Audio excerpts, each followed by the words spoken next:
Hi guys, bugün Roma'daki Koreya mağazasından aldığım matçanı birlikte hazırlayacağız. Şimdi açaq bunu. Necə açın?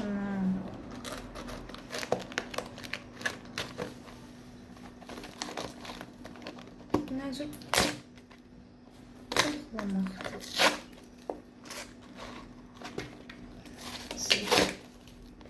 Yine de Violence, okey.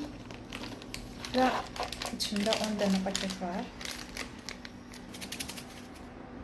Toz formasındadır. Bir de qatıp içmək olar. Bunu da by the way Çin shopundan, kafe shopundan almıştım. Matcha qabıydı. Bunu da hele götürüp açanı hazırlayacağım.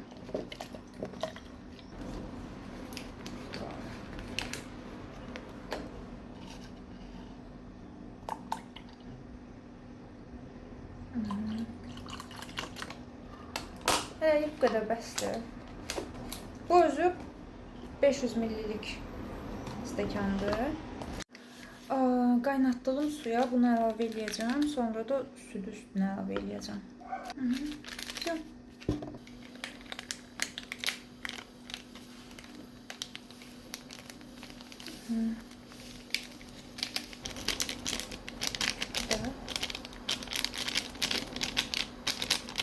Ot hissi verir. Yani, bu otun neyini sevirsiniz dediğinizi eşitirim ama seviyorum da neyini. So. Ot iyi verir. Çok qəşəng. Burada görürsünüz. Belə açıq yaşıl rəngdədir. Açığı evdə ilk dəfədir matcha hazırlayıram. Ona göre özüm de təəccüblüyəm. Şimdi buna suyu əlavə edəcəm, qarışdıracağım. Biraz ılıq olduktan sonra da südü əlavə edib içəcəm. İsti su da buradadır.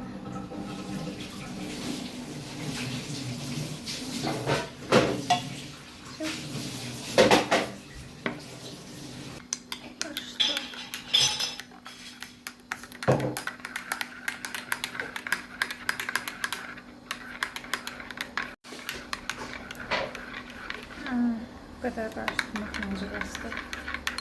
Gözüm biraz ılık olsun. Şimdi de. Matcha artık ılık oldu. Şimdi arka kamerayla çekiyorum ki buradan daha aydın görebilirsiniz. Nasıl karışır.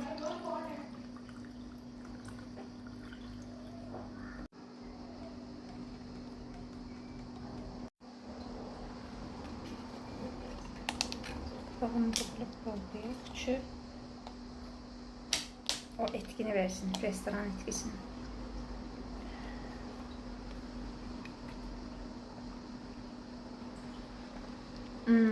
Cidden fərqi yoxdur restoranda hazırlanandan. Bir matcha severi olarak çok xoşbəxtəm bu dəqiqə, çünkü evdə daha ucuz qiymətə öz matchanızı hazırlayabilirsiniz. Dadı hətta deyərdim ki restorandakılardan daha dadlıdır. Ona göre de gedin bir Asya marketi tapın, Koreya market, Japon market fərqi yoxdur. İstənilən birində matcha tapa bilərsiniz. Orada süt tozlusu ve toz formada olanını alın. Çay paketinde olanlar çay kimi de suya batırırsınız, çıxarırsınız yani. Özü qarışmır, toz kimi suda olmur, yarpaq formasında olur. Ama bu toz formasındaydı. Ona göre de soft dad hissedebilirsiniz. Ümid edirəm video sizin için faydalıydı. Görüşene dek.